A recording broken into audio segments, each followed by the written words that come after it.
હાય, કેમ છો તમે બધા? તો આપણે જાણીશું મહાશિવરાત્રિ કેમ મનાવવામાં આવે છે. તો મહાશિવરાત્રિના દિવસે ભગવાન શિવ અને માતા પાર્વતીના લગ્ન થયા હતા.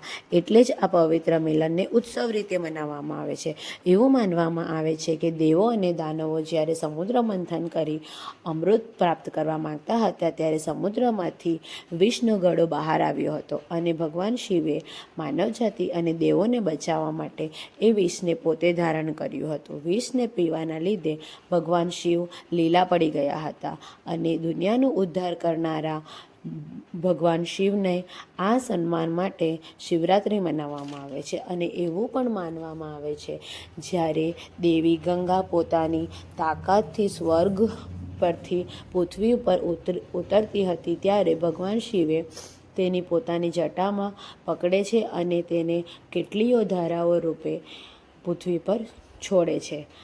તેવી જ રીતે પૃથ્વી પરનો વિનાશ કરવામાં પણ ભગવાન શિવ બચાવે છે. અને માતા ગંગાને શ્રદ્ધાંજલિના રૂપે શિવરાત્રિના દિવસે આખી રાત શિવલિંગને સ્નાન કરાવવામાં આવે છે. એટલે જ એમ કહેવાય છે કે ભગવાન નિરાકર ભગવાન સદાશિવ મધ્યરાત્રિના શિવલિંગ મૂર્તિ રૂપે પ્રગટ થાય છે. એટલે જ લોકો પૂરી રાત જાગે છે અને ભગવાન શિવને પ્રાર્થના કરે છે. મહાશિવરાત્રિની રાતે જાગવું એ શુભ માનવામાં આવે છે.